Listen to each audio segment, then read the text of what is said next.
Men, what was something that blew your mind when you first discovered it? Tagging as potential NSFW. Journaling. It blew my mind how much it helped me to process what I was feeling in a particularly difficult period of my life. Seems silly that just writing a bunch of words would do anything, but it really does. Periods. 11-year-old me had no idea. 11-year-old me thought it was a beautiful blossom into ladyhood. I was proven wrong. Having a cold drink while taking a hot shower. Totally mind-blowing, especially after a bad, hard day. I still remember being a skeptical 11-year-old upon hearing my friend claim that girls didn't have penises. The claim that they had a sort of hole between their legs also sounded dubious. Imagine my surprise when I verified the claim. Relativity. I walked into a research lab in college and they had this massive device. An ultra-high vacuum cryogenic scanning tunneling microscope. It could image and even pick up and put down single atoms. I had no idea such a thing existed until I walked in that room. I worked in that lab for all 4 years while I was in college. How good it felt to put my ass in someone else. How sadistic were the Japanese in WW2? That the clones from the Republic are the clones for the Empire. Blew my mind on a rewatch. I was always curious as to where the droids went. Shower beer after yard work is amazing. Prostate. The name though.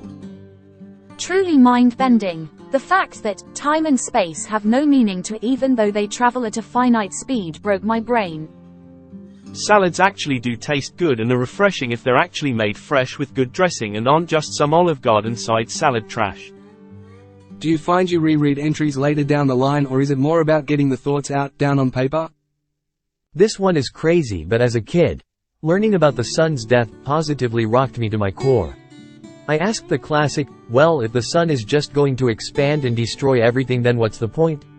Which instead of using that as a reason to be depressed or whatever, I just used it as a reason to slack off in elementary school, loudly crying.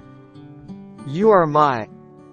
It's more about getting it down on paper for me, although in the case of a particularly toxic ex it was useful to reread entries to remind myself of why going back was a bad idea. I used to be a school bus. A 40-foot long, bright yellow object, festooned with flashing lights, is completely invisible to so many drivers is truly mind-boggling. That women poop took me till legit middle school to learn that as embarrassing as it sounds, girls just always seem so clean and hygienic. I just didn't think they could do it. That pleasing a woman really isn't that difficult, so long as they communicate and you actually give a. That attractive women like the ones you see on TV or movies actually exist. In my youth I thought that beautiful women like what you see in TV weren't real people. Maybe they were CGI or something. Because where I grew up, rural Kansas, I never saw a genuinely attractive woman, ever, in my first 20 years of life. I moved away and it was a night and day difference. Even more so when I traveled overseas. The first time I blew a load. First time I kissed a girl. Shazam, I tell you. Tasting farm fresh olive oil that hasn't been diluted with other impossible to find in stores because it would cost more than the other brands. Butt stuff. Prostate is real and I will scream it from the mountains. I came buckets and regret nothing. It's like 4 wanks at once. This might be the hardest anyone has ever dunked on Kansas, and man, that is an accomplishment worth noting. A photon checks into a hotel. The receptionist asks if they need help with their bags. The photon replies, "No thanks, I'm traveling light." How to talk to out there, just people, too. Go figure. I love Olive Garden salad. He didn't say it felt good for the someone else. That people aren't exaggerating when they say they can see images in their heads. I have aphantasia, means I can't visualize mental images. Only time I've managed to do it was with some diesel dough. That it's quite common for women having a miscarriage during their first pregnancy. Still, fuckabg sucks, but once it happens to you, or your wife, you find out how many people around you actually experience the same thing. I'm reading and I'm thinking, where is this dude from? Kansas. That was cold, brother. Get what you're saying through. Took my wife back to her city a while back. Very rural small town of about 15K. There wasn't a greater than 5 in the whole city. Man. Or woman. My favorite lesson so far, is to literally just ask what they like. Sexually, romantically, just have a conversation about it and proceed accordingly, and she'll be the happiest woman alive, lol. The problem is, I've not encountered enough who are not too embarrassed. I remember being so excited to get my first until I got it. I haven't seen nor heard festooned in a while. Thank you. In any town, business travelers, usually two men in my experience, can sit at a bar, have a great conversation, and never see one another again. Single-serving friends, it's a small joy of life. I was totally expecting a micropenis joke. I was texting her, ran out of to say, so I asked, "Penny for your thoughts?" She sent back an eggplant and my brain did an actual flip. It was the first time I'd seen direct evidence of a woman actually being. I mean, it feels good to me too. He had to have drawn an atomic or 5. That black people don't just style their hair differently or treat their hair differently, their hair is literally different at a molecular level. Did you think you were going to outlive the sun? I mean, he is literally sitting there like a weak spot on a boss. Nah, definitely not, but as a kid I was thinking, oh yeah, stars and stuff just live forever, until I learned about supernovas and such lol. Contrast is stimulating. Try a hot bitter coffee with a cold sweet dessert. Also, sleeping with the window open on a cold night with a ton of blankets, cold air in the lungs with a hot enjoy contrasts a lot. My wife rides the bus as an attendant or whatever it's called. I was commenting that it's probably really easy for the bus driver to not get into accidents, meaning the bus driver at fault. But she told me that while the drivers haven't caused any accidents, people drive their into the buses. Way more than you'd think. Enough that she doesn't even bring it up when talking about her day because it's mundane and not remarkable to her. Jerking off. I thought I was the first person to ever discover it and felt like a genius.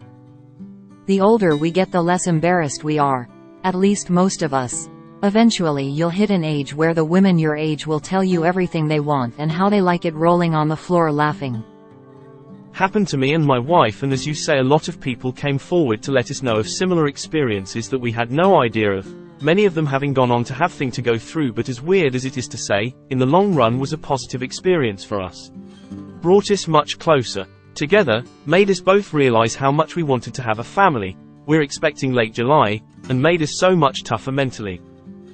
I literally learned that word an hour ago, and here I am seeing it in action.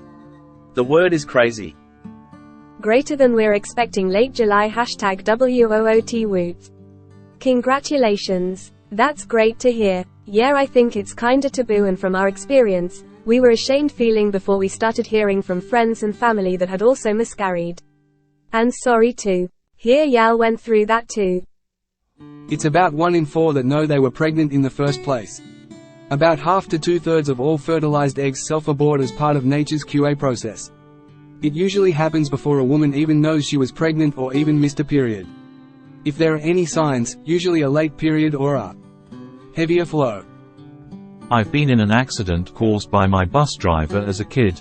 I felt real bad for the driver because she was a lovely at the end of my street. I'd get picked up. The only way out of my neighborhood was either 1.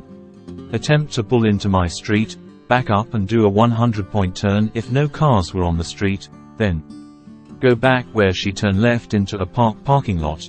Again, not a lot of room, 25-point turn though, rare ever cars, continue going straight, on a crescent street, and you end up going very steep uphill, on a tight street filled with cars on both. That day my driver chose option 3, sideswiped a parked car, panicked, turned out of it and hit a parked car on the other side of the street, backed up and hit another parked, promptly had a panic attack and lost her job.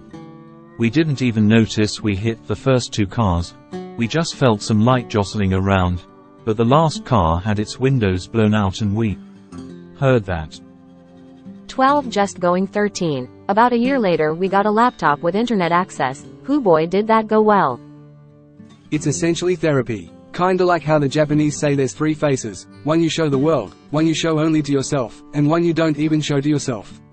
Writing in a journal, you're not talking to the first face, but directly to the second one. So, you're way more open, your guard is down, thoughts are free, etc. Sometimes, the third face will leak into your journal, especially when you're going through stuff or feeling down. That's self-therapy right there, speaking to your third face.